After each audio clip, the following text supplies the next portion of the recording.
Oke ya, jadi penanganan kargo ekspor dan impor. Jadi nanti kita lebih ke bagaimana proses handling kargo untuk yang ekspor ya, terutama ya seperti itu. Oke ya, jadi ini merupakan bagian dari logistik ekspor impor ya. Jadi kemarin kita ketahui bahwa logistik ya, kegiatan logistik ekspor impor itu tidak hanya terkait dengan transportasinya saja, tetapi transportasi itu sebenarnya merupakan bagian dari logistik. Nah, sehingga di sini bagaimana nanti terkait dengan handling barang ya, agar apa? Agar barang itu sampai di tempat tujuan ya, sampai di tempat tujuan sesuai dengan schedule atau on time delivery dan dimungkinkan bisa in time delivery. Kenapa? Karena dengan in time delivery berarti kan barang itu kan memberikan value, memberikan nilai yang lebih besar bagi si penerima atau dalam hal ini si konsumen kan seperti itu. Kenapa? Salah satu tujuan dari kenapa ada logistik ekspor impor sampai dengan ke supply chain itu kan tujuannya adalah agar barang itu bisa diterima oleh si konsumen, kemudian yang pasti adalah on time atau in time delivery, kemudian dari sisi biaya, ya biayanya lebih rendah. Kenapa? Karena bisa dihindari atau dikurangi terutama untuk wash activity kan seperti itu. Oke ya, kemarin kita melihat atau kita sudah mendiskusikan bahwa kegiatan dari ekspor ya secara global atau secara keseluruhan itu kan lebih kurang adalah seperti ini ya. Dari sisi logistik atau dari pendekatan logistik kemarin kita melihat tiga hal atau dalam hal ini adalah tiga institusi ya. Yang pokok di sini adalah ada shipper kemarin ya. Jadi ada shipper, kemudian ada consignee dan ada carrier ya. Ada carrier ya. Ya. Jadi kemarin kita sudah membahas tentang itu. Jadi di sini ya kalau dari sisi logistik atau transportasi ada shipper, kemudian ada carrier ya, kemudian ada consignee kan seperti itu ya. Jadi tiga pihak ini ya, tiga pihak ini yang nanti berkontribusi atau pihak-pihak utama dalam kegiatan logistik kan seperti itu. Walaupun nanti sebenarnya ada financial logistik kaitannya dengan bank kan seperti itu. Nah, di sini ya kemarin tujuannya adalah bagaimana si shipper ya, bagaimana barangnya si shipper atau si eksportir di sini ya, itu bisa diterima ya, bisa diterima oleh si consignee ya di sini. Ini kan dengan tepat waktu atau bahkan in time kan seperti itu ya. Harapannya in time ya kan seperti itu. Kenapa? Karena dengan in time otomatis ya waktu itu kan semakin pendek ya. Ketika waktu itu semakin pendek artinya waktu shipment ya, waktu pengiriman itu semakin pendek berarti kan di situ kan lebih efektif kan seperti itu. Ya, lebih efektif ya. Asumsinya seperti itu. Oke, nah kemarin di prosedur ekspor kita juga ada apa kemarin advising bank, kemudian apa itu opening bank atau issuing bank kan seperti itu ya. Nah ini adalah yang nanti akan kita bahas ya, yang akan kita bahas.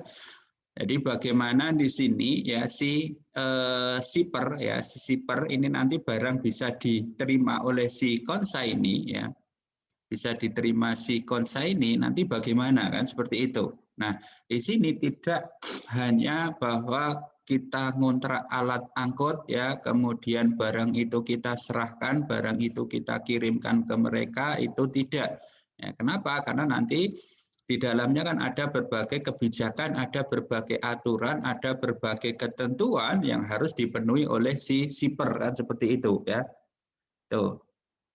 Kalau dari sisi untuk pengirimannya saja, yes, cukup carrier ya, cukup carrier di sini. Ini kirim shipping instruction kan kemarin. Ya, kita sudah tahu apa itu shipping instruction, namanya aja shipping instruction berarti instruksi atau perintah untuk shipping, untuk pengapalan kan seperti itu. Siapa? Karena namanya atau terkait dengan pengapalan berarti kan otomatis shipping company ya, atau dalam hal ini adalah carrier kan seperti itu ya. Oke ya, kemudian nanti otomatis sebelum kita mengirimkan ke sini ya, kita juga mengirimkan juga kemarin adalah ke bea cukai kan seperti itu ya, ke bea cukai untuk apa? Agar barang itu mendapatkan izin ekspor kan seperti itu, agar nanti barang itu bisa di fiat muat kan seperti itu ya. Kenapa? Karena ya kalau tidak dapat izin dari bea cukai ya percuma barang tidak akan bisa masuk ke wilayah pelabuhan ya, dan tidak mungkin bisa dikirimkan atau disipmenkan oleh si carrier kan seperti itu ya, itu dan seterusnya ya. Jadi apa namanya, gambar secara umumnya adalah seperti ini. Kemudian oke, jadi di sini kemarin kita juga sudah membahas terkait dengan bagaimana atau apa itu konsep LCL dan FCL ya. Kita kemarin punya LCL ya, LCL dan FCL ya. FCL namanya F-nya berarti full ya, full container load ya. Kalau LCL berarti kan less container load kan seperti itu. Nah, FCL namanya aja full, berarti full satu kontainer itu kan milik satu si shipper dan satu si consignee kan seperti itu ya kan. Jadi kemarin kita punya di sini satu shipper ya, satu shipper kemudian diterima oleh satu consignee kan kayak gitu.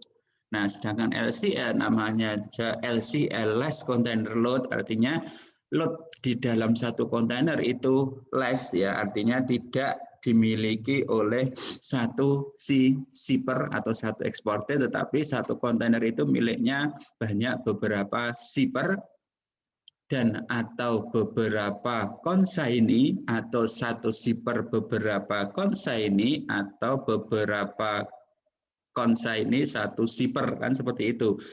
Kemarin kan ada 1, 2, 3 kan, ada 3 variasi ya untuk yang LCL kan kayak gitu. Oke ya, kembali ke sini. Nah, ini adalah proses atau prosedur atau bagaimana mekanisme pengangkutan barang ke dalam kontainer ya, ke dalam kontainer. Ya, ini adalah untuk FCL ya, ini adalah untuk FCL ya. Jadi kemarin ini di luar izin kepabeanan ya, di luar izin kepabeanan. Jadi di sini ada shipper, kemudian ada carrier ya, atau shipping company. Oke, jadi di sini tahap yang pertama adalah kemarin si eksportir ya, si eksportir atau shipper ini kan membuat shipping instruction ya, instruksi pengapalan yang ditujukan kepada shipping company ya. Kita kemarin sudah tahu apa itu fungsi dari shipping instruction. Jadi salah satunya adalah shipping instruction itu ya untuk booking ruangan atau space di kapal kan seperti itu ya. Oke, artinya apa? Artinya di sini shipper itu kan sudah tahu terlebih dahulu ya terkait dengan schedule kapalnya itu kapan kira-kira. Jadi di sini shipper ini kan sudah punya guidance nih ya, dia sudah punya guidance. Jadi di sini late shipment-nya ya, late shipment ya, late shipment-nya kapan? Late shipment di sini berarti kan tanggal atau waktu pengapalan paling akhir. Oke, jadi di sini berdasarkan transaksi yang dilakukan oleh si eksportir dengan si consignee atau si importer, di situ kan sudah jelas ya di kontraknya, di LC-nya, untuk pengiriman terakhir kapan, kan kayak gitu. Nah, kemudian setelah dia tahu ya, taruhlah ini tanggal 30 Maret misalnya ya, 30 Maret ya. Artinya apa? Artinya di sini shipper kan sudah punya semacam guidance bahwa untuk pengapalan penyerahan barang dari shipper ke carrier itu paling lambat terakhir adalah 30 Maret. Kemudian atau otomatis si shipper di sini kan harus menyiapkan barang sebelum tanggal ini otomatis kan. Nah, kemudian shipper harus cari tahu nanti shipping company yang akan dipakai itu apa. Ada syarat tidak ya di transaksi itu. Misalnya harus memakai shipping company tertentu. Nah, kalau tidak ada, berarti kan nanti si shipper bebas nanti untuk memilih siapa yang akan menjadi carrier-nya atau shipping company-nya siapa. Nah, kemudian si shipper nanti akan melihat schedule kapal miliknya shipping company yang sandar ditaruhlah di sini adalah melalui Tanjung Mas misalnya ya. Tanjung Mas. Kapan nih ya yang sandar di sini nih? Misalnya ternyata tanggal 25 ada yang sandar misalnya. Ya, 25 berarti hari Kamis ya, hari Kamis misalnya. Berarti sekarang sudah harus siap ya. Kita harus hari ini berarti kita harus kirim shipping instruction misalnya ya. Ini tanggal 22. Oke, tanggal 22 atau hari ini ya kita harus kirim shipping instruction misalnya. Kemana? Ya ke shipping company yang kita tuju. Memakai apa? Oke, shipping company setelah clear maka dia akan kemarin ya dia akan koordinasi dulu dengan depo ya, dengan depo kontainer ya. Kemarin sudah ya perusahaan depo kontainer. Kemudian oke, clear dan clean misalnya, kemudian tanggal itu juga misalnya tanggal 22 ya. Ini diterbitkan DO nih ya, misalnya diterbitkan DO kepada atau atas nama si shipper untuk apa? Untuk ngambil kontainer di depo. Oh di sini sorry, sudah ada ya, untuk ngambil kontainer di depo. Ya, kemudian si shipper dia kontak EMKL nih ya, untuk apa? Untuk ngambil kontainer kosong tuh ya, empty kontainer di depot misalnya. Oke. Berarti nanti di sini ya si shipper dia kontak EMKL, kemudian atau misalnya tanggal 22 itu juga ya, 22 DO diserahkan ke EMKL, diserahkan ke perusahaan tracking misalnya. Untuk apa? Ya untuk ngambil kontainer kosong. Ya, oke diserahkan, kemudian tanggal 23 misalnya. Wah, ini sebenarnya mepet nih. Ini terlalu mepet ya. Tanggal 23 ambil empty container, kemudian hari itu juga ya truk ngambil kontainer di depo hari itu juga, kemudian di sini di Semarang ya, deponya ini biasanya nanti di Semarang ya. Kemudian dibawa ke Solo misalnya ya, ke Solo ya. Jadi kontainer kosong tadi ya dinaikkan ke atas truk, ke atas alat angkut ya, ke trailernya, kemudian dibawa ke Solo. Ya. Dibawa ke Solo, kemudian ya tanggal ini juga, tanggal 23 hari itu juga langsung di staffing tuh ya, di staffing. Ya, langsung di staffing nih ya, di sini nih. Ya, semua ditata di sini misalnya ya. Semuanya di sini misalnya. Sambil proses fiat muat ya, ngurus ke bea cukai ya. Kemudian ya barang ini langsung menuju ke pelabuhan nih ya, ketika sudah clear ya, kemudian sudah di seal ya, kemarin sudah digembok ya, kemudian nih dibawa ke pelabuhan ya, ke port ya, ke port Tanjung Mas ya, ke Tanjung Mas kan seperti itu. Ya, kemudian di sini taruhlah ya maksimal tanggal 24 misalnya ya, tanggal 24 nih kontainer sudah masuk ke depo kan seperti itu.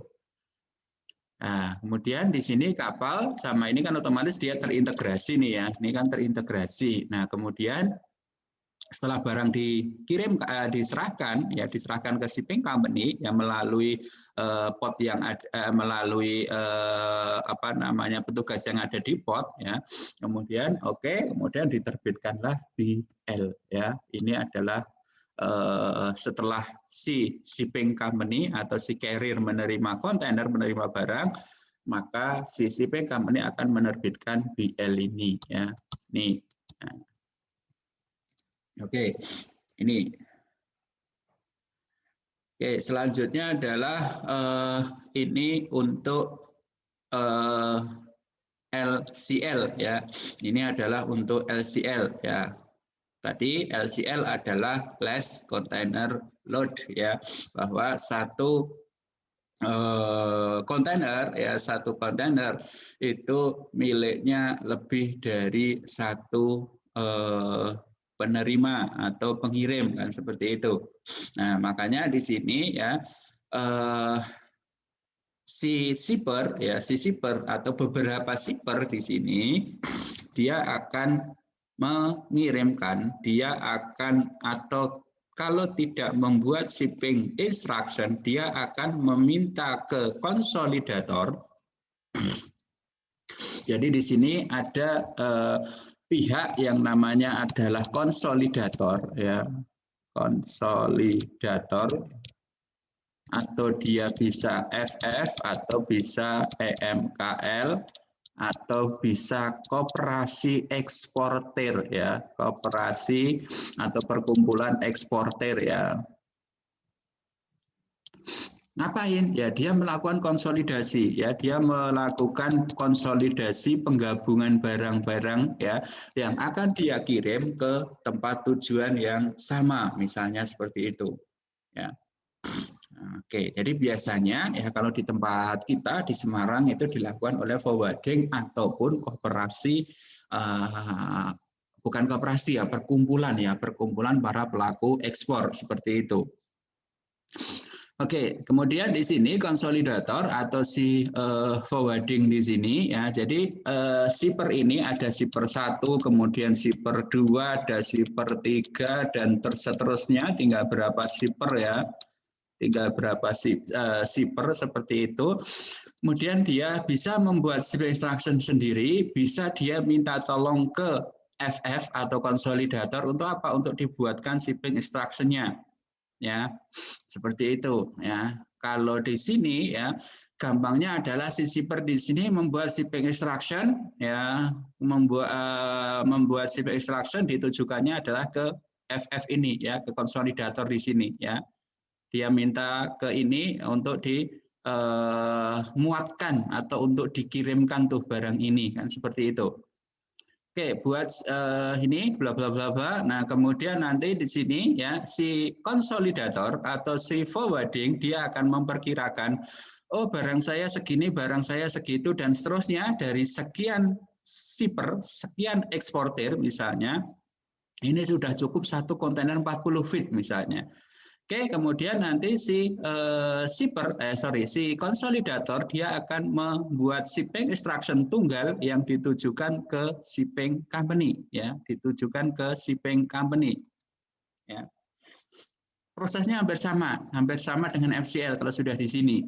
Oke, kemudian nanti si shipping company dia akan menerbitkan DO yang ditujukannya bukan ke shipper sini ya, tapi DO ini ditujukannya adalah ke sini ya, ke konsolidator ya, atas namanya adalah konsolidator. Artinya apa? Artinya nanti yang ngambil kontainer kosong di sini ya, ambil kontainer kosong di sini ya, ini 2, kemudian DO dibawa ke sini ya, nih ke depo ya, ke depo. kemudian dibawa ke sini ya, ke CFS ya namanya.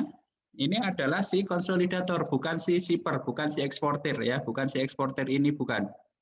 Ya, bukan ini. Tapi adalah si konsolidator.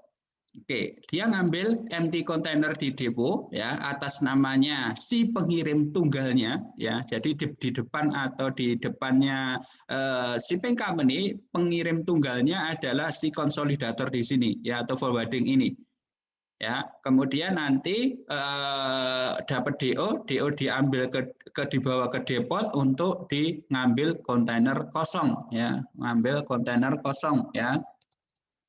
Empty container, kemudian dibawa ke CFS ini ya, dibawa ke CFS namanya ya, container freight station ya. Jadi di sini semacam terminal barang atau gudang barang yang dipakai untuk bongkar muat barang-barang LCL yang ada di wilayah pelabuhan atau di dalam pelabuhan ya, seperti itu.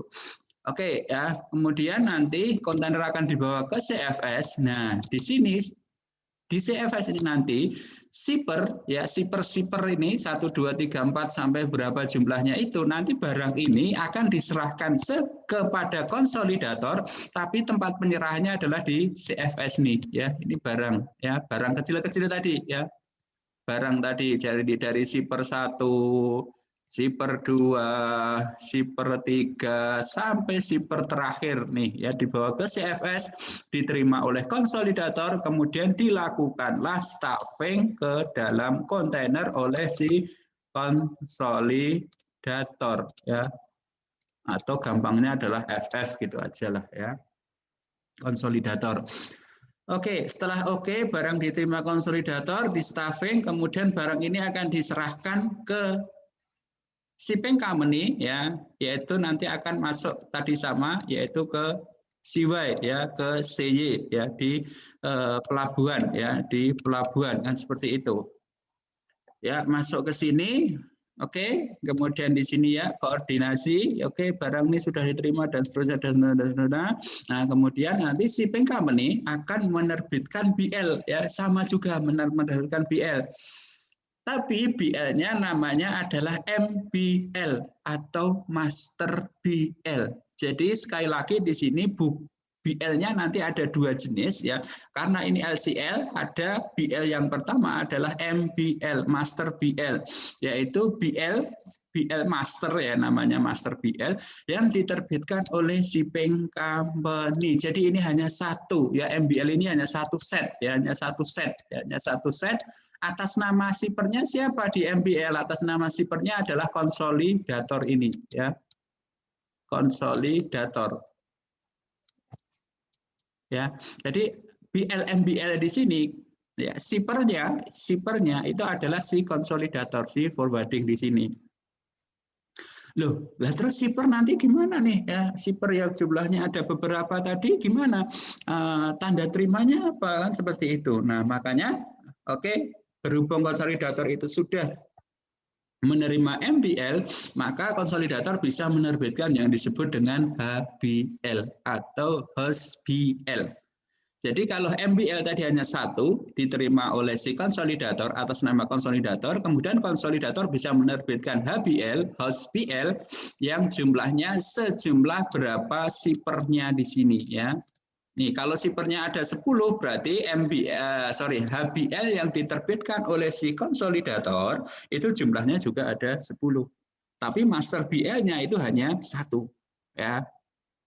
Itu ya, konsepnya adalah seperti itu. Oke, jadi sekarang kita sudah tahu ya, sudah memiliki pemahaman bagaimana kalau LCL, bagaimana FCL, kemudian apa itu MBL, apa itu HBL ya. Itu. Oke, selanjutnya adalah ini hanya tadi ya, kalau melalui CFS ya.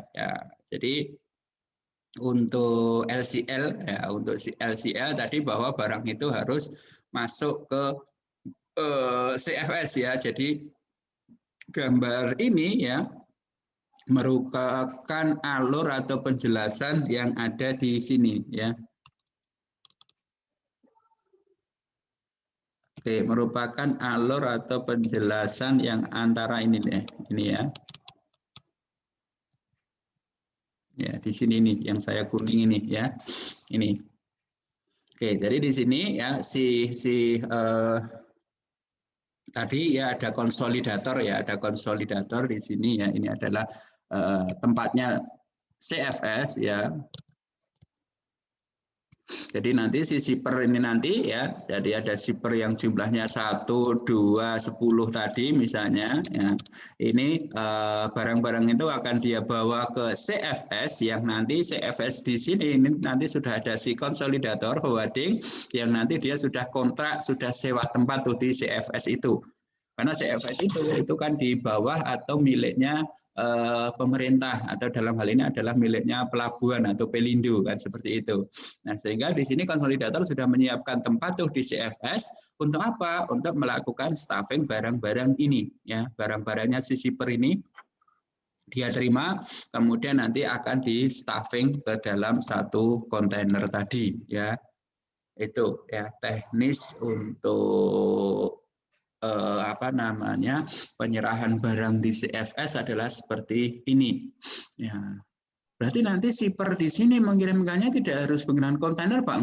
Enggak harus ya. Jadi nanti si shipper ini ya, shipper ini ya dalam mengirimkan barang ini bebas dia mau pakai CDD, dia mau pakai CDE, dia mau pakai Colte, dia mau pakai Fuso, ya, dia mau pakai apapun itu boleh ya, apapun itu boleh ya. Kenapa ya? Karena nanti akan dikonsolidasi dulu di sini ya, jangan dikonsolidasi dulu di sini ya.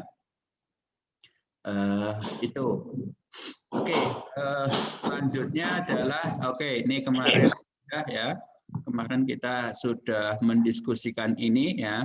Intinya adalah bagaimana alur, bagaimana mekanisme ya barang-barang itu ketika LCL dan atau FCL kan seperti itu. Ya. Jadi ketika LCL dan atau FCL atau merupakan variasi dari keduanya kan seperti itu. Ya, kemarin kita sudah tahu apa itu CY atau kita bacanya adalah CY, kepanjangan dari container yard ya, container yard. Jadi nanti istilah-istilah ini sering muncul ya, kita harus familiar ya. Nih, ini adalah FCL berarti dari CY langsung ke CY nih ya. Jadi di CY taruhlah di sini di polnya ya, pol kemarin adalah port of loading, kemudian nanti akan langsung masuk ke CY di POD ya, port of destination ya. Itu ya. Jadi sekali lagi ketika CY to CY, FCL to FCL itu adalah dari polnya itu dari CY langsung, kemudian POD-nya itu ke CY juga ya, langsung ke lapangan penumpukan peti kemas. Tapi kalau tadi sifatnya adalah LCL, maka ya tinggal FCL-nya variasi yang mana ya. Kalau banyak shipper banyak konsignee, banyak shipper banyak konsignee ya. Variasi terakhir, banyak shipper banyak konsignee, berarti konsolidator atau dalam hal ini adalah si CFS langsung ke konsolidator ya yang ada di POD atau di CFS-nya si POD ya. Oke, POD Port of Destinasi atau pelabuhan tujuan ya, pelabuhan tujuan. Oke ya, jadi pemahaman ini kita harus clear dan clean terlebih dahulu ya. Ya, jangan ada confuse, ada ini kok seperti ini, kok seperti itu, jangan ya. Ini konsep dasarnya di sini kita harus tahu betul.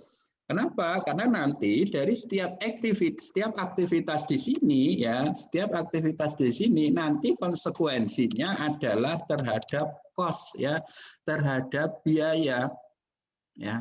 Kalau kita nanti salah atau terlalu banyak waste activity ya, aktivitas yang sebenarnya itu tidak perlu tetapi harus muncul, ya otomatis kan konsekuensinya ke biaya.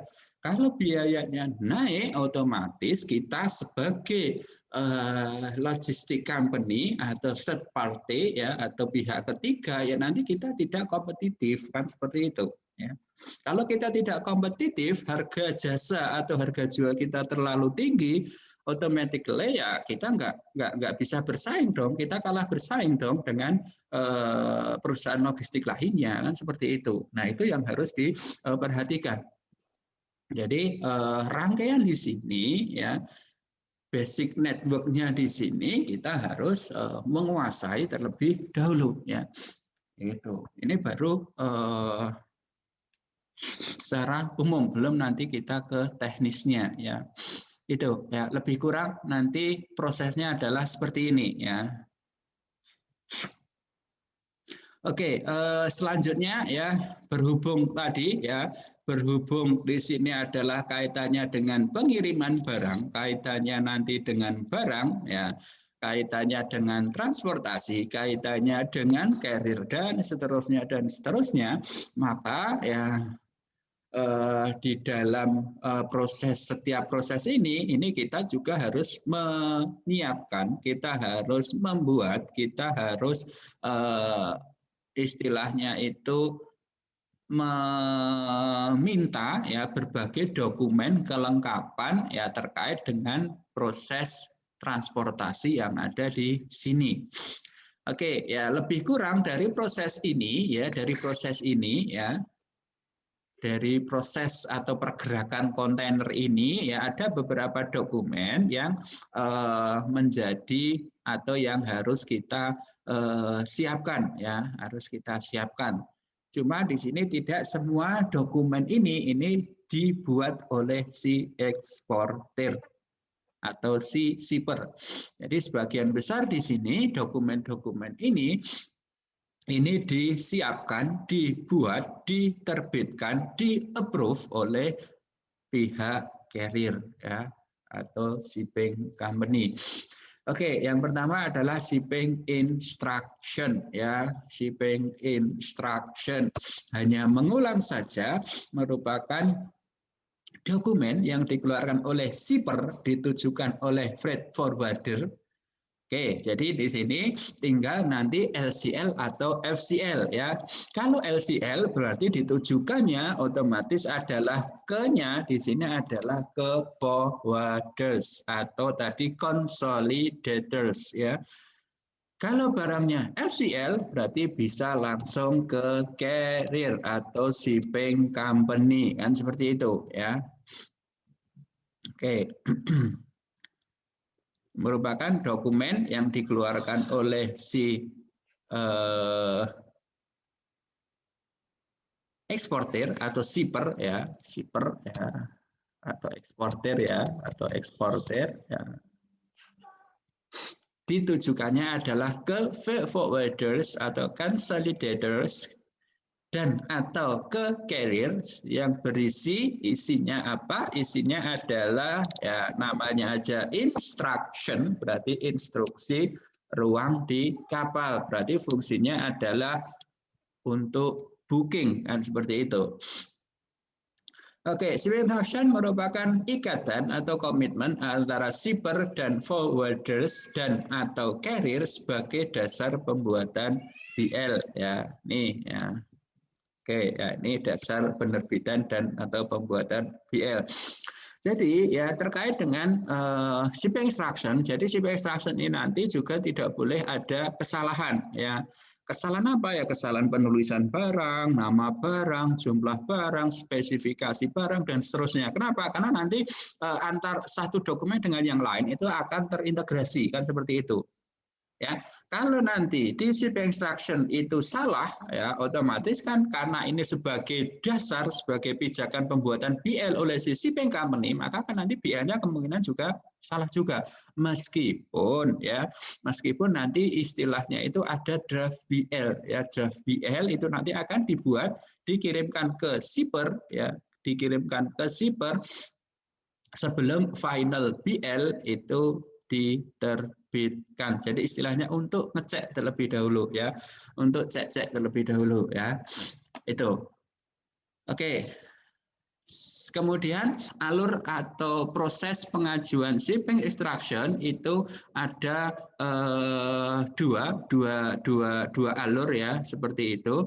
Jadi ada yang direct, ya, artinya di sini karena tadi LCL si shipper atau si eksportir itu tidak perlu atau tidak membutuhkan jasa pihak ketiga third party atau forwarders, maka si shipper, ya, ini langsung membuat shipping instruction kemudian langsung ditujukan ke carriers, ya, ke carrier atau ke shipping company seperti itu.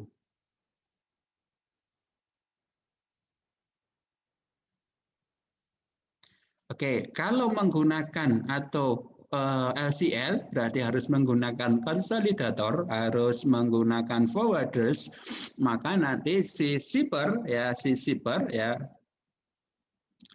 itu membuat shipping instruction ditujukan ke forwarders, kemudian nanti konsolidasi dari shipping instruction, ya. Jadi SI ini kan mungkin ada shipper 2, shipper 3, shipper 4, ya.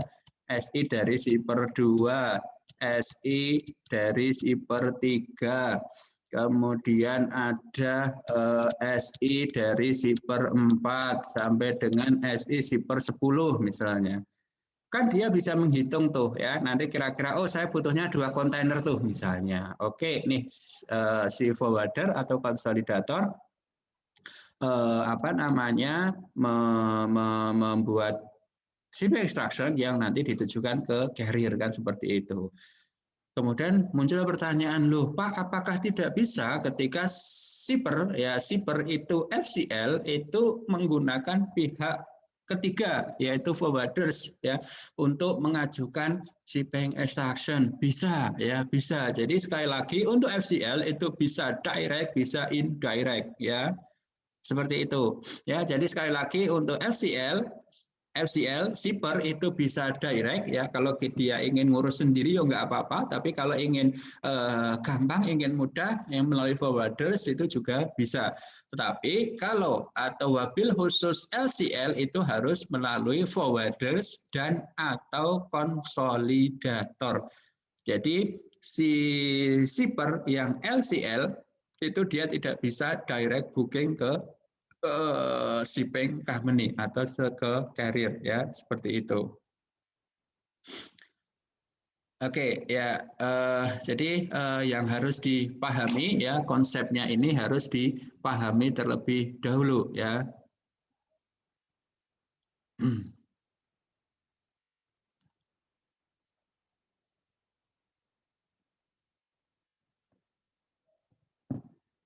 Oke, ya, selanjutnya shipping instruction. Oke, ini adalah contoh shipping instruction. Jadi ini adalah real, ya, ini adalah real yang kami buat saat itu, ya. Oke, jadi kalau yang di sebelah kiri ini adalah contoh ilustrasi, kalau yang di sebelah kanan yang putih ini adalah shipping instruction yang sifatnya real, ya. Ini transaksinya real, ya, yang kami buat saat itu, ya. Oke. Mungkin nanti untuk untuk penjelasan secara detail nanti kita diskusikan ketika nanti di dokumen saja, ya. Jadi intinya adalah shipping instruction, kemudian kepada siapa shipping instruction ini dibuat, yaitu ke carrier ya, karena si shippernya itu pengen ngurus sendiri, dia pengen kontrak sendiri ya dengan si shipping company, maka dia tidak melalui forwarders ya. Jadi dia langsung ke Transworld Jakarta ya, ini adalah si carrier ya. Ini kontainernya. Kemudian destinasinya Charleston ya. Charleston, United States. Ya, Charleston, United States. Oke, kemudian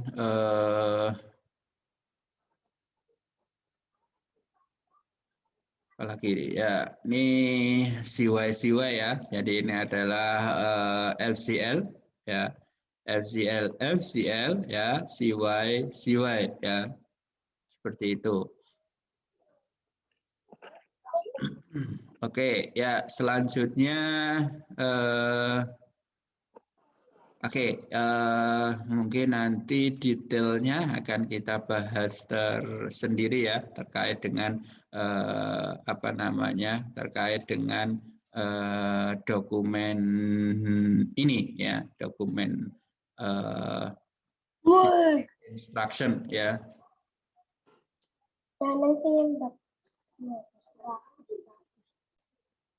Oke, ya selanjutnya adalah shipping instruction selesai. Kemudian kita ke selanjutnya, yaitu ya ini adalah contoh dari shipping schedule ya, shipping schedule. Jadi di sini ada feeders, ada feeder vessel, ada mother vessel atau connecting vessel ya. Oke, jadi nanti ada istilah ya dalam shipment atau dalam pengapalan itu adalah ada istilah feeder vessel ya. Feeder namanya aja adalah feeder, itu dia itu adalah sebagai kapal penghubung ya, kapal penghubung. Kemudian ada ocean vessel atau mother vessel atau kapal induk.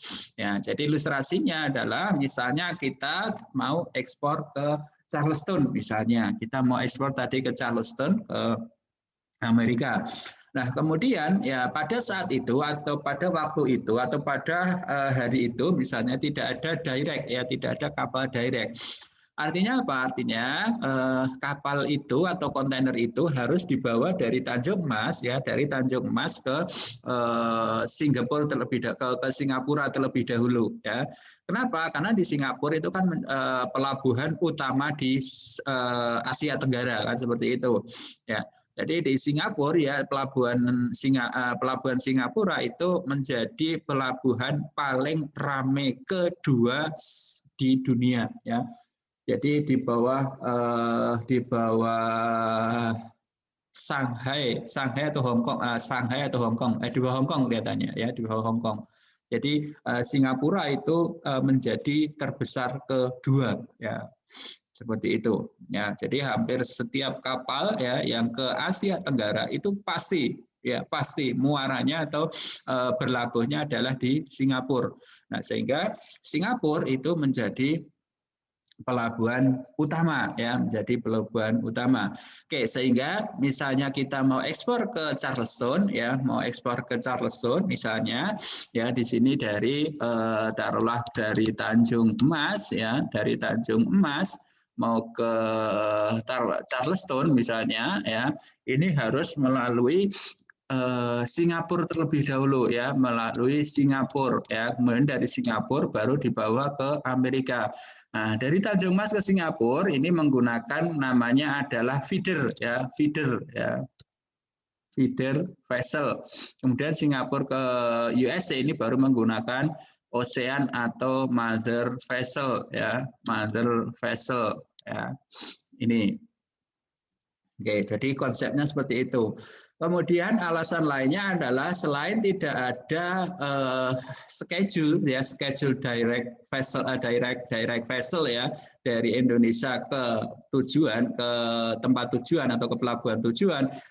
Selain itu adalah pelabuhan di Indonesia ya, pelabuhan ekspor di tempat kita, pelabuhan perdagangan internasional tempat kita itu secara geografis dan teknologi kapal pelabuhan kita itu tidak bisa untuk sandar mother vessel dengan ukuran di bawah 50.000 DWT ya. Artinya apa? Artinya kedalaman pelabuhan kita, kedalaman kolam pelabuhan kita yang untuk parkir kapal itu tidak memenuhi kan seperti itu. Jadi rata-rata kedalaman pelabuhan kita itu kalau di Semarang, Surabaya itu kurang lebih 12 meter ya, 12 meteran lah. Padahal untuk ocean vessel atau mother vessel untuk bisa sandar itu dibutuhkan kedalaman lebih dari itu ya, antara 14 sampai dengan 19 meter kalau tidak salah. Nah, hal itu menjadi salah satu penyebab kenapa kapal-kapal besar itu tidak bisa sandar di Semarang dan atau di Surabaya itu seperti itu ya. Oke, ya kembali lagi ke sini ya, ke schedule ya. Kita di sini ada ETD ya, ada ETD estimate time departure, kemudian ada ETA estimate time arrival ya. Jadi sama ya ketika kita melalui udara. Jadi di sini ETD, ETA, kemudian jadi dari sini ya, dari Jakarta ya, dari Priok akan dibawa ke Auckland ya, dibawa ke Auckland ya. Ternyata di sini menggunakan feeder ya, menggunakan feeder ya. Menggunakan feeder. Jadi di sini bahwa untuk ETD Jakarta ya, ETD Jakarta ya, ini adalah tanggal 31. Kemudian ETA Singapura ya, ETA Singapura itu tanggal 2 Januari. Wah, ternyata perjalanan cukup lama ya, hampir 1 tahun ya. 2016 sampai 2017 ya. Oke ya, enggak ya. Jadi ini hanya 3 hari ya, 2 hari ya. Jadi 31 sampai tanggal 2 ya, hanya 2 hari ya, karena memang dekat ya dari Priok ke Singapura ya. Oke, kemudian connectingnya atau kapal induknya atau kapal besarnya adalah ini ya, APL ya. APL ini salah satu shipping company gede juga ya. Mungkin kita di jalan lihat kontainer ada tulisannya APL, lah ini ya. Kemudian tadi untuk feedernya dari Jakarta ke Singapura itu adalah SL Innovators ya, SL Innovator ya. Ini adalah nomor pelayarannya ya, nomor pelayarannya. Kemudian selanjutnya adalah untuk ETD Singapura ya, estimate time departure ya, keberangkatan dari Singapura ini adalah 4 Januari ya.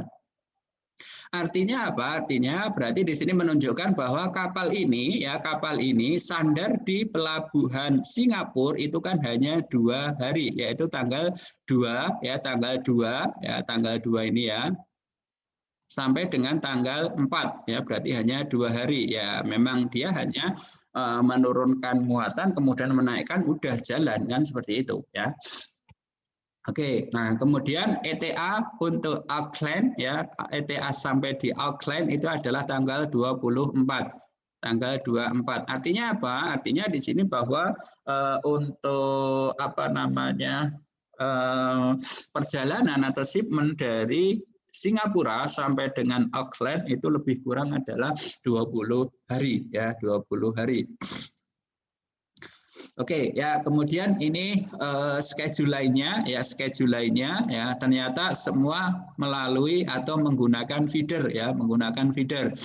Jadi ini yang schedule tanggal 7 Januari, ini yang 14 Januari. Nah, di sini ya kita sebelum kontrak siapa kapal, siapa perusahaan pelayar yang akan dipakai, itu kita harus tahu dulu schedule ini ya, schedule ini. Artinya apa? Artinya oke lah misalnya nih ya, misalnya pengiriman barang paling akhir tanggal 10 Januari misalnya. 10 Januari ya, kita ya memang bagusnya kita kirim untuk yang schedule ini ya, tanggal 10 Januari ya, misalnya tanggal 10 Januari ya, 10 Januari Ya, 2017 misalnya. Ini untuk late shipment date-nya, late shipment. Oke, tanggal 10 Januari. Ya, bisa banget tuh ya. Tanggal 10 bulan Januari, bisa tuh.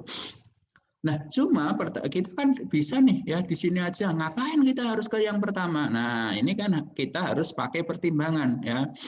Apakah nanti kalau barang itu kita kirim kan tanggal ini, kira-kira barangnya sudah betul-betul clear atau belum? Ya, sudah barangnya itu sudah siap semuanya atau belum kan seperti itu ya. Jangan kita mengejar in time delivery, tapi barang kita belum belum clear semuanya. Kayak gitu ya, itu yang harus diperhatikan. Kenapa? Karena late shipment date itu adalah waktu di mana eksportir shipper itu menyerahkan barang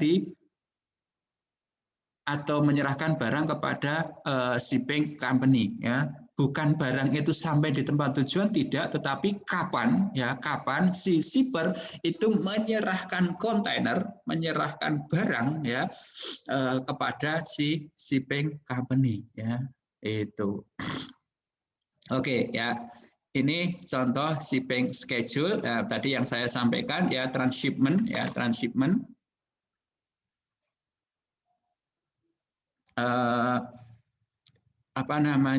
Ilustrasinya adalah seperti ini ya. Oke, jadi di sini dari Priok ya, dari Priok ya, kemudian mau ke Jepun ya, ke Jepang. Oke, ada yang direct, ada yang indirect ya. Kalau yang direct itu biasanya hanya kapal-kapal tertentu, artinya hanya perusahaan pelayaran tertentu dan schedule-nya itu tidak setiap hari, mungkin hanya seminggu 2 kali seperti itu. Apalagi yang Semarang, kalau Semarang itu hanya 2 kali atau sekali seperti itu dalam seminggu. Nah, sehingga kalau waktunya mepet tadi untuk late shipment date-nya itu kan repot juga. Nah, sehingga hal itu bisa disiasati dengan menggunakan feeder nih ya, menggunakan feeder ya melalui Singapura ya itu. Loh, Pak itu kan ganti kapal, nanti apakah enggak nanti merusak barang suatu, kemudian nanti dokumennya bagaimana Pak dan seterusnya. Enggak masalah. Ini kan sudah satu operators ya. Jadi di sini kan kita sudah menggunakan multimoda transport. Dia habis dari Singapura mau jalan darat, ya nggak ada darat ya, mau jalan pakai udara ya monggo terserah kan seperti itu. Ya, yang penting kan kita menggunakan multimoda transport ya, kemudian single operators kan seperti itu. Nah sehingga nggak masalah untuk dokumennya nggak masalah. Kerusakan barang ya nggak masalah kan seperti itu ya. Kenapa? Karena itu kan sudah tanggung jawab si carrier ya, si carrier kan seperti itu. Oke, transshipment selesai, kemudian ada DO ya, delivery orders yaitu dokumen yang dikeluarkan oleh forwarders dan atau shipping line tadi ya, atau shipping company ya. Oke, jadi DO itu yang menerbitkan shipping company bisa dan atau forwarder atau tadi dia sebagai konsolidator kan seperti itu. Sebagai tanda bahwa si shipper telah mendapatkan ruangan di kapal ya, ini merupakan jawaban dari shipping instruction tadi. Kalau shipping instruction ini tadi adalah book ya, booking ya, tapi kalau DO ini oke, nih nomor kursimu ini ya misalnya seperti itu. Oke, kemudian sebagai syarat bagi shippers untuk mengambil empty container di container depot ya. Jadi kemarin sudah kita diskusikan juga without DO ya, kita eksportir kemudian perusahaan tracking itu kita tidak bisa mengambil kontainer kosong di depot ya itu. Oke ya. Selanjutnya adalah DO. Nah, ini contoh DO. Saya yakin tidak terbaca, tapi ini adalah real ya, real DO ya. Ya, oke, ini adalah DO yang kami buka ini yang buat bukan kami, tapi kami yang menerima saat itu ya. Tapi sudah cukup lama ya. Saya yakin Anda mungkin masih SD ya, SD ya.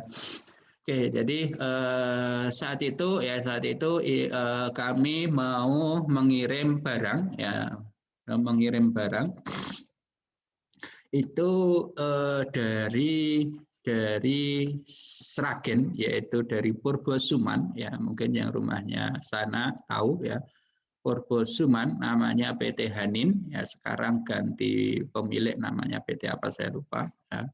Ini saya saat itu mau kirim jas ya, produk garment yaitu jas ya ke Trenton ya, ke Trenton Tennessee ya, ke Amerika ya, ke Amerika. Oke, jadi di sini ini DO yang kami terima ya karena pengirimannya ke Amerika, kemudian nominasi si shipper mintanya menggunakan Masline. Jadi Masline itu merupakan perusahaan paling gede ya, perusahaan pelayaran paling gede sedunia ya di dunia ini paling gede untuk saat ini ya.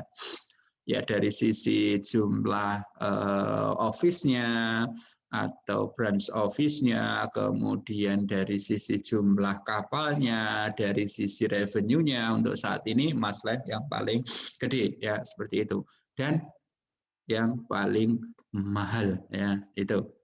Oke, kemudian di sini kontak name-nya ini enggak perlu kontak name, ini kontak name di Masline ya. Service mode ya, mode service-nya adalah CY ya. Kemudian form-nya adalah Jakarta ya. Jadi kami saat itu pabriknya itu di Sragen, cuma shipment-nya itu melalui Priok ya, melalui Priok. Kenapa? Karena kantor pusatnya itu di Jakarta untuk Hanin itu saat itu. Oke, itunya ya adalah Trenton, Tennessee, United States ya, ya ini ya ke Amerika. Kemudian customer cargo ya garment. Oke, kemudian nih tabel ini yang penting ya, yang penting adalah di sini equipment dari kontainer ini yaitu quantity-nya adalah 1, size type ya, tipenya adalah 40 feet. Kemudian jenisnya adalah dry ya, kontainer dry ya. Kemudian gross wages-nya, ada cargo volume-nya dan seterusnya. Kemudian di sini ya, kalau Masline itu enaknya adalah di sini sudah ada nanti ETA ETD-nya, kemudian nanti melalui pelabuhan mana, singgah di mana, sampai di sana kapan, itu sudah ada di sana itu ya. Jadi di sini ETD dari Priok ya, ini adalah tanggal 15 Desember ya, 15 Desember. Kemudian perkiraan ETA sampai ke Memphis Trenton itu lebih kurang adalah 18 Januari ya, ya 1 bulan ya, memang 1 bulan ya ke Amerika ya, karena ini jadi di sini ya kalau kita lihat rutenya, routingnya adalah pelabuhan dari ini ya, dari pelabuhan Priok dari terminal UTC 1 kemudian ke pelabuhan Tanjung Pelepas terlebih dahulu ya. Ya, Tanjung Pelepas. Nah, kemudian dari Jakarta Priok ke Tanjung Pelepas ini kapalnya menggunakan kapal, namanya kapalnya adalah Jack Reimers. Nomor pengapalannya adalah ini ya. Kemudian dari pelabuhan Tanjung Pelepas menuju ke Los Angeles ya, menuju ke Los Angeles ya. Ini ETD Tanjung Pelepas ini tanggal 24 Desember ya, 24 Desember. Kemudian tadi ETA Tanjung Pelepas 19 berarti kapal kontainer ini singgah di Tanjung Pelepas berarti 19 5 hari ya, 5 hari ya, 19 ke 24. Ganti kapal ya, menggunakan kapal Susan Mas ya, Susan Mas, nomor voyage-nya ya, nomor pengapalannya ETA di Los Angeles ya, ETA Los Angeles ini adalah tanggal 9 Januari ya. Berarti 9 Januari 24 sampai 9 6 9 15 hari ya, 15 hari ke Los Angeles. Nah, ternyata di sini kalau kita lihat yang lama itu adalah nih jalur daratnya nih ya. Jadi di sini dari Los Angeles ya, dari Los Angeles ini ke Memphis dulu ya, ke Memphis ya. Nih dari Los Angeles, Memphis ini berarti darat ya. Kemudian ini ETD-nya, ETD dari Los Angeles, dari pelabuhan Los Angeles ya. Dari pelabuhan Los Angeles adalah 11 Januari ya, 11 Januari. Loh kok ini tanggal 9 sampai 11, kenapa nggak tanggal langsung 9 Pak? Enggak, ini kan untuk proses pengeluaran barangnya dulu dari pelabuhan kan kayak gitu. Oke, kemudian ternyata di sini ya dari Los Angeles sampai ke Memphis ya, sampai ke Memphis ini butuh waktunya lumayan lama, 6 hari ya, 6 hari perjalanannya ya. Kemudian dari Memphis ke Trenton ya, ke tujuan akhirnya ke pabriknya di Trenton ya. Itu tanggal 18 berarti hanya sehari ya. Oke, jadi ternyata di sini ya ke pelabuhan utamanya yaitu melalui Los Angeles-nya ini sebenarnya hanya tanggal 15 Desember sampai tanggal 9 ya, betul ya, sekitar 3 mingguan ya, dari Indonesia ke Amerika itu hanya lebih maksimal itu 3 minggu ya. Pantesan ini menjadi 1 bulan lebih karena ini perjalanan daratnya aja kan jauh nih ya, dari Los Angeles sampai ke Memphis ya. Mungkin ya kalau di tempat kita mungkin dari mana ya? Mungkin dari Aceh sampai ke Lampung atau ya mungkin lebih lah ya. Karena ini waktunya hampir seminggu ya. Oke, nah kemudian di sini ya nanti terutama bagi si importer dia akan tahu nih, dia akan tahu kenapa? Karena di sini ya kemarin yang saya sampaikan ada free time, ada free days ya, ada free days bagi si importer ya, bagi si importer untuk apa? Ya untuk menghandle barang impornya di pelabuhannya ya, seperti itu. Ya, di sini ada free days, ada extended days ya. Nah, kalau sudah extended ya, kalau sudah namanya aja extend berarti ada apa namanya cas kan seperti itu ya. Oke, ya ini untuk dry containers untuk free days-nya 5 hari, extend-nya untuk 1 sampai 6 hari pertama ini cost-nya adalah ini ya, karena keterlambatan ya detention ya kemarin ya, detention ketika importer terlambat terlambat mengembalikan kontainer ke depot. Kemudian untuk 6 hari berikutnya ya setiap harinya casnya adalah sekian ya. Memang Masland mahal karena kontainernya memang bagus ya seperti itu. Oke ya ini dan seterusnya ya sampai ada dry container kemudian dry container yang 40 sama 45 atau high cube ya kemarin. Kemudian ada yang river ya yang ada suhu pendinginnya. Ini free days-nya hanya 3 hari nih ya. Free day-nya hanya 3 hari ya. Kalau yang dry ini kan sampai 5 hari nih, ya kan? Oke, setter dan seterusnya ya. Ini untuk DO. Kemudian untuk BL ya. Untuk BL.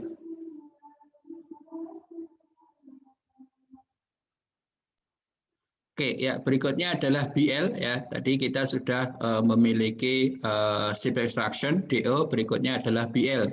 Ya, BL apa itu BL? Merupakan tanda bukti penerimaan barang oleh pengangkut untuk diangkut ya. Penerimaan barang oleh pengangkut untuk diangkut.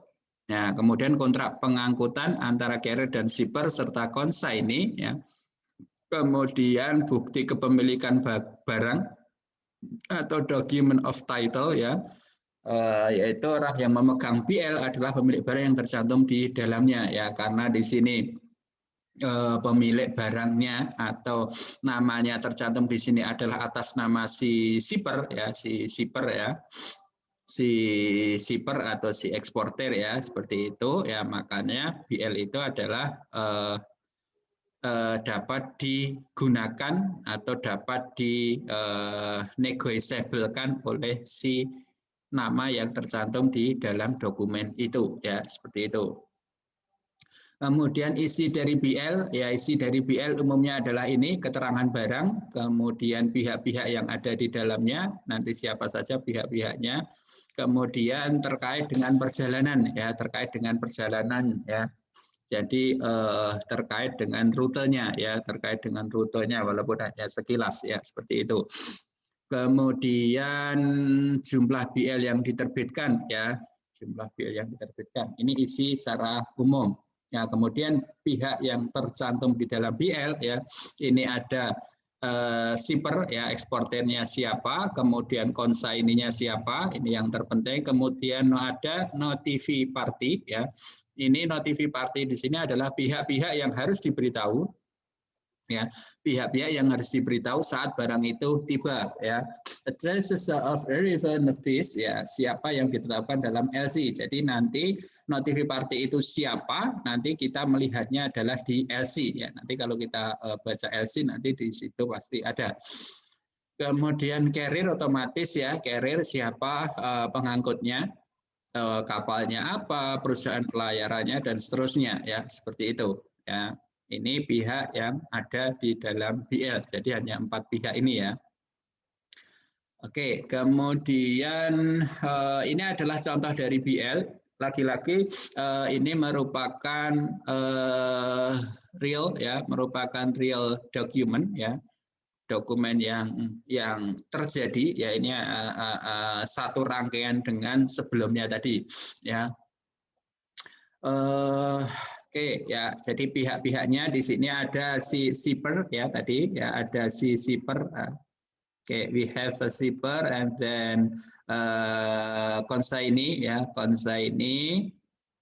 And then we have kemudian kita memiliki ada notifi party ya, ada notifi party. Kemudian carrier-nya siapa ya? Carrier-nya kan yang si menerbitkan ini kan, seperti itu ya kan? Ya, nih. Nah, kemudian bla bla bla bla bla ya. Jadi di sini ada place of receipt, ada polnya, ada POD-nya mana, kemudian kontainernya apa ya, kemudian berapa jumlah kontainernya ya, quantity and kind of package ya, package di sini adalah kontainer, kemudian describe of good-nya. Oke, describe of good di sini ya, ini nanti mengacu yang ada di LC ya, describe of good. Kemudian di sini ada GW ya, GW itu gross weight, ada net weight, satuannya di sini ada kilo, ada LBS dan CBM ya. Kemudian sifat dari BL ini ya, yang kami atau yang saya tunjukkan di sini sifatnya adalah non negotiable ya, non negotiable. Oke, kemudian karena di sini ya penyerahan barangnya adalah prepaid ya, prepaid. Nah, berarti nanti kaitannya dengan term ya, incoterm-nya, berarti di sini incoterm-nya yang bayar apa namanya, freight-nya itu yang bayar adalah si shippers ya, dalam hal ini adalah ini ya. Ini ya, ini. Jadi dari ship extraction yang kami buat atau yang saya tunjukkan tadi, ini adalah BL-nya ya. Jadi ini real transaksi yang real ya, seperti itu. Makanya di sini ada ocean freight ya. Ini ada costly ya, ini ada biayanya. Ini jumlahnya ya, ini jumlahnya ya, ini kontainer ya 20 feet 2, kemudian per feet ya, per kontainer 20 feet-nya sekian, totalnya sekian dan seterusnya ya, sampai termasuk THC itu terminal handling charge ya, nanti apa ya, nanti kita lihat di dokumen. Kemudian ada administrasi ya, administrasi, kemudian termasuk ada document fee ya, ada doc fee, ada dan seterusnya, sehingga totalnya untuk 2 kali 20 feet dari Tanjung Mas sampai dengan ya, dari Tanjung Mas sampai dengan ke Charleston ya, ini ya WOD-nya, ini biayanya adalah sekian. Ya, biayanya adalah sekian. Nah, cuma biaya sekian ini nanti masih akan di sebagian itu dikolek ya, dicolek ya, dicolek itu ditagih ya. Ya, ditagihkan nanti adalah sekian ya, yang artinya ini nanti akan dibayar oleh si importers ya. Oke, kemudian di sini ya nih ya Number of original BL ya nih ya 3 ya, ada 3 ya, number of original BL. Jadi BL yang original atau istilahnya itu yang apa namanya negotiable itu ada 3 ya. Nanti ada istilahnya nanti. Kemudian oke ya, ini ya intinya adalah di sini ya. Nanti untuk detailnya nanti kita di simulasi atau di praktek dokumen. Oke, tadi jenis BL sudah, ada HBL, ada MBL ya, ada HBL, ada MBL. Isi tetap sama, tetapi yang berbeda adalah shipper dan consignee-nya saja. Ya, jadi intinya secara umum itu sama, yang membedakan sekali lagi hanya shipper dan consignee ya, shipper dan consignee. Kalau MBL tadi adalah si consolidators ya, dari konsolidator ya, carrier ya, maksud saya carrier ke konsolidator ya, atau langsung ke apa namanya ke shipper ya kalau FCL ya. Tapi kalau host BL itu yang menerbitkan adalah konsolidator atau dalam hal ini adalah forwarders. Oke, selanjutnya ini mekanisme penerbitan BL atau HBL ya. Ini ya, jadi untuk yang garis hijau putus-putus ya, garis hijau putus-putus ya, yang garis putus-putus ya, hijau maupun yang kuning ya, hijau maupun yang kuning ya. Ini adalah yang direct, artinya dari shipper ya, dari shipper ini langsung ke shipping line atau shipping company. Prosesnya ya, prosesnya sama ya sebenarnya ya. Nih, jadi di sini ya shipper nih kirim SI terlebih dahulu nih ya, yang hijau. Oke. Kemudian kirim SI atau ini sama, kemudian nanti shipping line akan menerbitkan BL ya, seperti itu ya, menerbitkan BL ya. Asumsinya di sini adalah terkait dengan dokumennya ya, terkait dengan dokumennya. Ya, bukan terkait dengan kargonya, dokumen BL-nya maksudnya. Ini penerbitannya ya, penerbitannya. Oke ya. Jadi tadi ya sudah disinggung bahwa sebelum master BL ataupun house BL yang sifatnya itu final itu dikirim kepada shipper, maka shipping line dan atau forwarders atau konsolidator dia akan mengirimkan yang disebut dengan draft terlebih dahulu ya, draft ya. Draft BL ya, draft BL artinya apa? Artinya draftnya dulu dikirim, silahkan dicek dulu ya, dicek dulu apa agar tidak terjadi kesalahan ya. Kalau BL ya, kalau BL ada kesalahan kemudian akan dibenahi, harus dibenahi, maka nanti ada cost-nya ya, ada biayanya. Kalau kapalnya sudah berangkat, artinya dari POD ya, dari POL ya, dari pelabuhan muat itu kapalnya sudah berangkat, itu ada biayanya. Tapi kalau kapalnya belum berangkat ya masih free ya, tapi batas free-nya revise-nya itu hanya sekali kalau nggak salah ya, hanya sekali. Itu pun sebelum kapal berangkat. Kalau kapal sudah berangkat ya, sudah berangkat dari POL ya, dari pelabuhan muat, costly ya, biaya ya. Biayanya beda-beda ya, mulai dari 50 dolar ya, mulai ya, dan kelipatannya nanti ya, itu ya. Sehingga harus makanya di sini si bagian dokumen, bagian logistik terutama BL yang mengecek di sini, kalau di apa namanya tadi di perusahaan yang saya contohkan tadi itu sampai 3 kali ya. Jadi oleh stafnya dulu, kemudian oleh supervisor, bahkan sampai nanti ke manajernya nanti ikut ngecek ya, ikut ngecek antara LC dengan BL-nya itu sudah sesuai atau belum, seperti itu. Karena konsekuensinya biaya ya, konsekuensinya biaya yang cukup besar ya, biaya otomatis waktu dan tenaga juga ya, itu ya.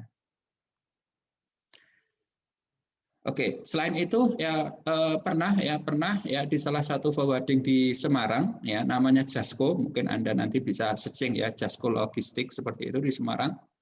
Itu pernah kejadiannya apa? Kejadiannya mungkin saya pernah cerita juga ya, jadi harusnya dikirim ke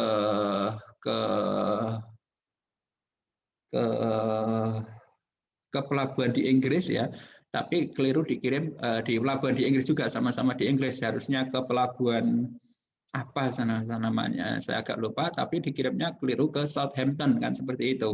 Ya, di situ Jasco harus nanggung biaya yang cukup besar. Kenapa? Otomatis barang itu kan harus dipindahkan ya dari Southampton ke pelabuhan yang seharusnya. Ini apa gara-garanya? Gara-garanya adalah kesalahan BL-nya. Ya, kesalahan BL. Kenapa? Karena nanti barang itu diturunkan, barang itu di pelabuhan tujuan itu diturunkan. Dasarnya salah satunya adalah BL. Nahkoda akan menurunkan barang, membuat yang disebut dengan apa namanya mass receipt yang diterbitkan ya itu apa namanya dasarnya adalah BL ya, barang itu akan diturunkan apa tidak, salah satunya adalah di BL di sini ya. Kalau barangnya sudah diturunkan misalnya ya sudah ya, barang itu kan nggak bisa dinaikkan lagi. Kalau dinaikkan lagi harus proses baru lagi, proses ekspor baru lagi kan seperti itu. Nah, itu biayanya ya otomatis kan dari Southampton ya, kemudian dibawa ke pelabuhan satunya tadi ya, biayanya sangat besar ya, sangat besar. Ya, hampir 3.000-an dolar kalau nggak salah.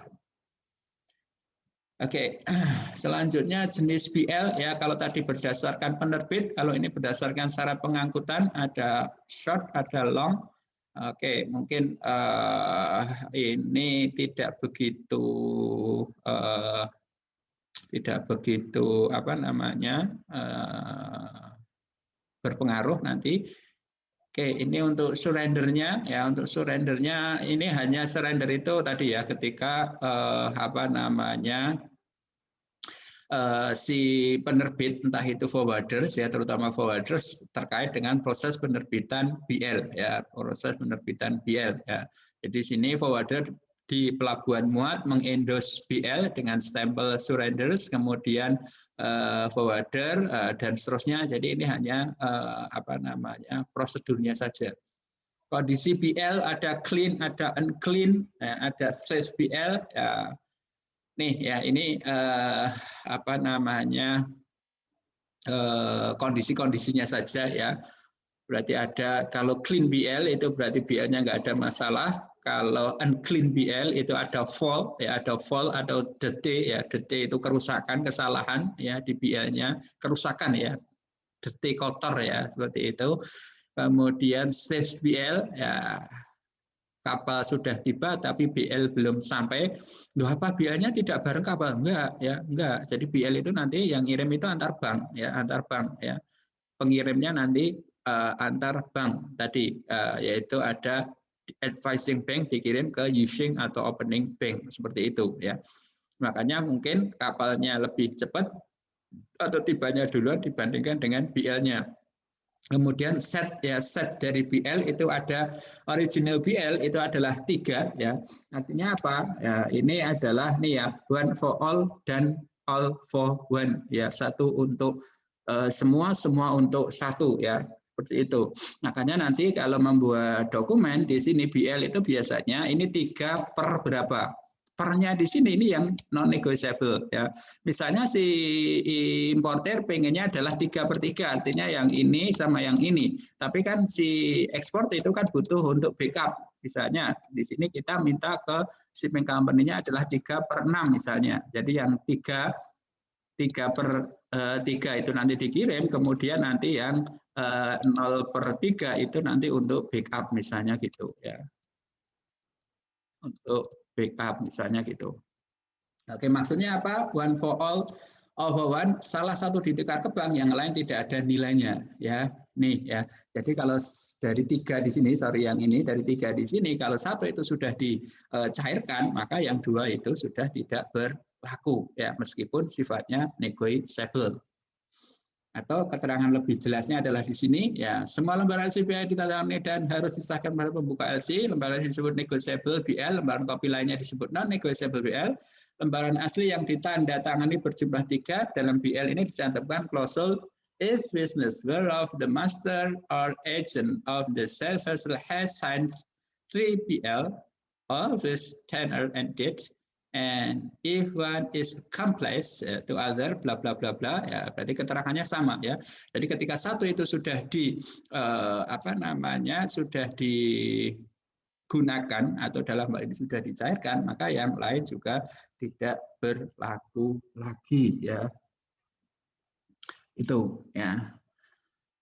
Oke, ya selanjutnya jadi keterangan ini ada di lembar sebaliknya BL tadi. Jadi BL tadi di lembar sebaliknya itu ada keterangan-keterangan ini ya, klausul-klausul, pasal-pasal ya terkait dengan barang itu ya.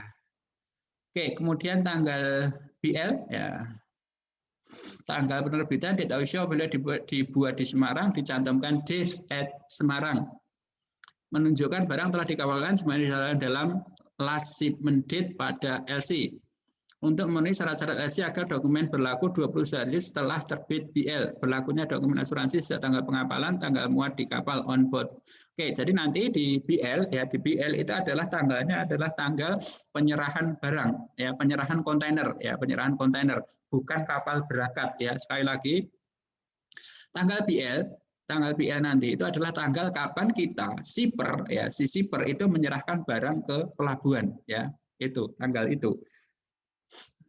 Oke, selanjutnya kepemilikan BL ada carrier, ada strike, ada order BL ya. Oke, ada carrier BL ya, setiap orang yang memegang BL ini dapat menaiki barang-barang yang tersebut di atas BL ya. Oke, ya ini hanya terkait dengan ini ya. Kemudian ya ini contoh BL sama MBL, HBL sama MBL ya. House BL sama Master BL ya tadi juga sudah ya. Oke, ya kalau Master BL berarti ini penerbitnya adalah langsung shipping company ya, jadi Hanjin ya, Hanjin Shipping ya, ini perusahaan dari Korea ya. Ini juga Hanjin Shipping itu masuk ke top 10 juga kelihatannya.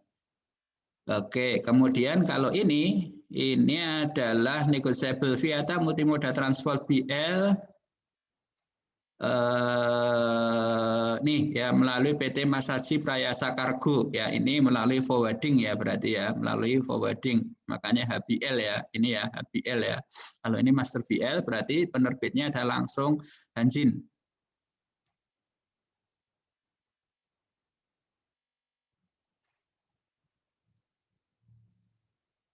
Oke ya, jadi di sini makanya tadi yang membedakan HBL sama BL itu kan si konsignee sama si sipernya kan ya, sipernya ini atas namanya adalah PT Masaji. Kemudian PT Masaji di sini karena dia consolidators ya, karena dia konsolidator, dia forwarding, kemudian dia menerbitkan HBL. Siapa? Yaitu PT Inatia Golden Furniture ya. Jadi ini PT Inatia ini merupakan salah satu shipper, salah satu eksportir yang barangnya itu dikonsolidasi oleh PT Masaji. Entah dikonsolidasi atau memang PT Intai Golden di sini ini minta tolong ke PT Masaji ya, tinggal kita lihat uraian barangnya aja sih.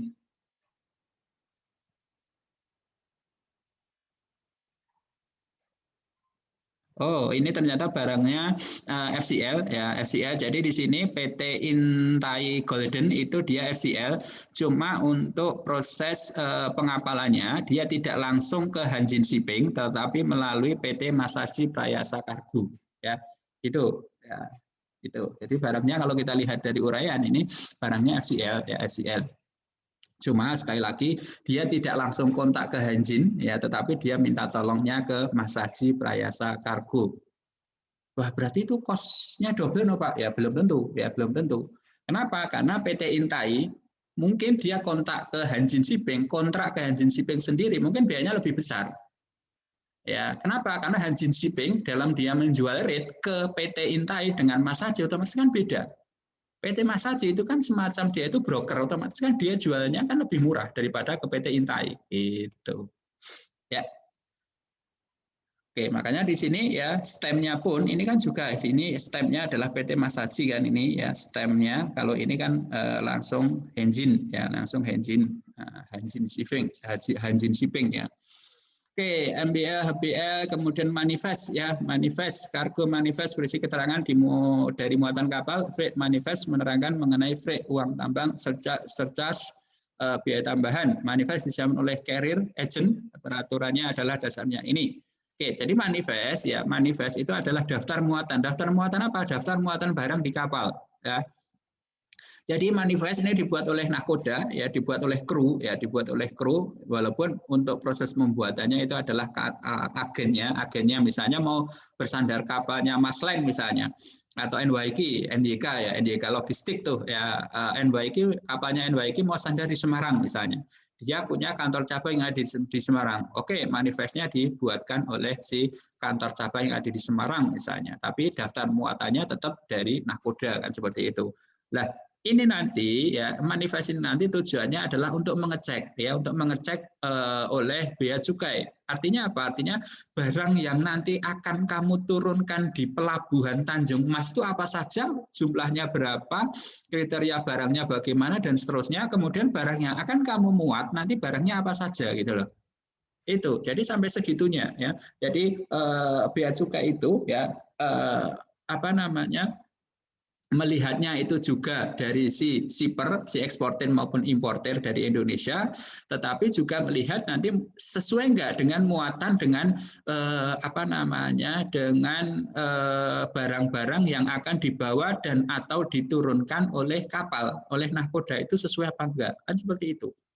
Ya, jangan-jangan nanti yang mengirim misalnya yang ekspor itu hanya 100 kontainer, tetapi manifestnya barang yang akan dimuat oleh nahkoda itu hanya taruhlah atau menjadi 105 kontainer. Lah sing 5 kontainer ini ngene sopo kan seperti itu.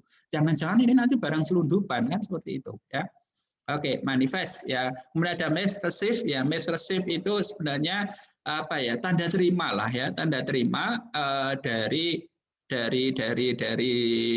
shipping company kepada si eksportir ya, kepada shipper ya, kepada shipper. Jadi semacam inilah barangmu sudah tak terima, ini buktinya.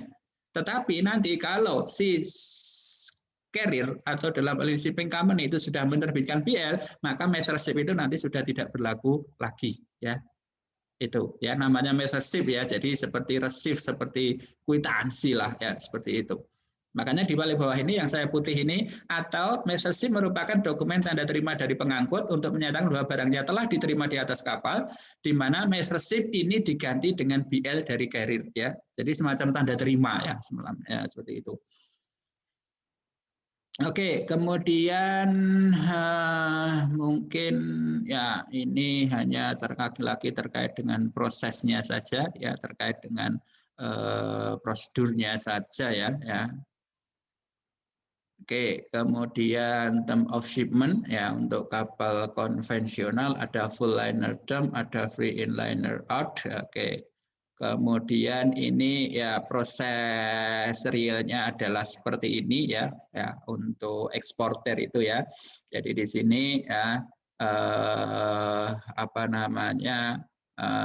si eksportir ya menyiapkan barang udah siap asumsinya, maka barang udah siap dia harus menyiapkan dokumen nih ya, dokumen packing list sama invoice ya. Packing list siap, maka nanti si eksportir itu submit PEB ya, submit PEB ke bea dan cukai ya, bea dan cukai. Oke, kemudian ini proses sebelumnya ya, ini asumsinya sudah clear ya. Submit PEB, nanti kalau disetujui ya akan mendapat respon ya dari bea cukai, maka nanti akan menerima PE ya, persetujuan muat ekspor atau persetujuan ekspor ya. Tuh ya, kemudian dia akan dapat kartu ekspor juga lah istilahnya kan seperti itu. Kemudian nanti dokumen-dokumen ini ya dipakai atau digunakan syarat untuk barang ini atau kontainer ini bisa fiat muat. Fiat muat ini fiat muat di pelabuhan ya, di pelabuhan. Karena tadi yang disubmit itu kan baru dokumennya ya. Kalau dokumennya itu atau barangnya itu jalur hijau atau jalur prioritas nggak ada masalah. Namanya di sini adalah proses custom clearance ya, di-clearkan dulu untuk proses untuk customnya ya, seperti itu. Oke, jadi sekali lagi nanti kalau kita bahas di kepabeanan ada penjaluran. Jadi kalau barangnya itu kena jalur merah itu harus diperiksa secara fisik ya, seperti itu. Oke, fiat muat clear, kemudian barang ini nanti masuk ke Seaway ya, ke Seaway dulu ya, Seaway ekspor ya, ke Seaway. ya, ke seaway export sebelum nanti di loading ke atas kapal ya, seperti itu. Ketika nanti ini sudah diserahkan maka nanti terbit BL. Oke, kemudian ini untuk keterangannya ya, ini keterangan atau aktivitas ekspor secara real ya. Jadi yang kami sampaikan di sini adalah secara real ya. Ya, ini keterangannya eksportir menghubungi negotiating bank, tanya LC sudah ada dari konsaini atau belum ya. Jadi ini langkah-langkah teknisnya ya, langkah-langkah teknisnya eksportir menghubungi negotiating bank atau advising bank lah ya, advising bank yang ada di negara kita ya. Jika sudah eksportir siapkan barang sesuai dengan LC ya. Oke, LC diterima ya, atau biasanya bank itu ya tanpa kita harus bertanya, itu biasanya kalau kita menjadi nasabahnya kita sudah akan diberitahu ya. Nih PTA nih kamu dapat LC nih ya, seperti itu. Oke, langkah berikutnya adalah eksportir siapkan barang ya, menyiapkan barang dulu ya. Kenapa? Karena kalau proses pengerjaannya lama otomatis kan butuh waktu yang lebih lama juga ya. Oke, barang disiapkan, proses produksi berapa lama dan seterusnya, kemudian buat packing list sama invoice-nya ya. Jadi buat tirnya terlebih dahulu ya. Buat setiap tirnya ya untuk nanti packing list sama invoice. Kemudian menghubungi shipping agent atau forwarding tentang schedule kapal ya. Kita kalau untuk saat ini kan kita bisa melalui website dari masing-masing shipping company kan seperti itu. Tapi kalau ingin murah ini ya langsung ke forwarding ya. Kemudian tahu jadwal dan seterusnya, kemudian kirim shipping instruction ke shipping agent atau shipping company ya, agen pengapalan atau kantor cabang atau apapun itu, dan atau forwarding ya, forwarding. Kemudian shipping instruction sudah dikirim, maka kita akan dapat DO tuh ya kan ya, dapat DO, maka kita menghubungi EMKL dulu atau menghubungi perusahaan truk untuk apa nih, untuk ngambil kontainer kosong di depo ya, di depo ya, dengan membawa DO tadi ya, membawa DO, kemudian kita ke pabrik ya, ke gudang misalnya, lokasi staffingnya di mana. Kalau LCL kan tadi ya, barang kita bawa ke ini, kemudian sambil ini proses staffing atau sambil kita biasanya sambil proses staffing ya, atau kok truk baru mau datang, truk bawa kontainer kosong mau datang, kita buat PEB, kemudian kita submit ya, kita transfer ya PEB-nya ke Bea dan Cukai. Kemudian kita akan dapat respon, maka respon dari Bea Cukai ya, ini baru online ya, ini online sistemnya ya. Kita dapat PE dari Bea Cukai. Oke, kemudian sambil ini selesai, proses staffing selesai, kemudian delivery container atau truk ke kawasan Pabean ya, ke pelabuhan ya, ke pelabuhan. Kemudian Fiat muat ya di pelabuhan tadi ya, dengan PE, kemudian dengan packing list, invoice seperti itu ya, dokumen-dokumen itu kita pakai nanti untuk proses Fiat muat atau istilahnya custom clearance ya, custom clearance di pelabuhan muat ya, di Tanjung Mas kalau itu melalui Tanjung Mas. Oke, barang kita serahkan maka kita akan menerima mesh receive tadi ya, atau biasanya mesh receive kelamaan sudahlah langsung minta draft BL. Biasanya draft BL ini hari itu juga biasanya ya, draft BL-nya dulu ya, minta draft BL ya, kemudian kita konfirmasi, kita cek BL-nya ya, kita cek dulu sudah sesuai apa belum kan, seperti itu ya, harus dicek dulu ya itu. Oke, ternyata sudah benar ya sudah, maka kita ambil BL tuh ya, kita ambil BL-nya ke pelayaran atau ke forwarding dengan membayar biayanya ya, kalau biayanya ditanggung oleh si eksportir. Kemudian dokumen-dokumen tadi ya, habis ini kita ngurus SKA dulu ya, kita habis urus SKA dulu, BL sudah, kemudian kita ngurus SKA dulu atau COO ya, COO ke ke Disperindak dulu ya, kita ngurus surat keterangan asal dengan melampirkan kopi dokumen tadi, packing list, invoice, kemudian sama PE, sama BL. Ya, sama BL kita bawa ke Disperindak untuk mengurus SKA. SKA clear, maka semua dokumen tadi ya kita bawa ke bank ya, kita bawa ke bank ya, kita bawa ke bank untuk kita negosiasikan istilahnya ya, kita menyerahkan, kita negosiasikan dokumen-dokumen yang sudah kita buat tadi untuk apa? Untuk mendapatkan pembayaran ya, seperti itu. Ya, oke ya, itu kemudian biaya-biayanya ya nanti mungkin saya jelaskan nanti terkait dengan ini aja, terkait dengan apa namanya LC ya, biaya-biaya ini. Kemudian ya ini hanya contoh saja sebenarnya.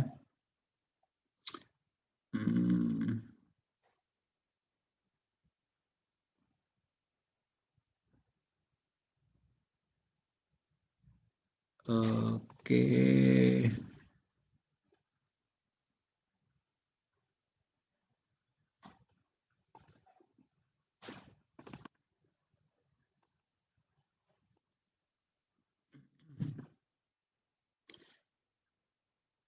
Oke, ya mungkin ini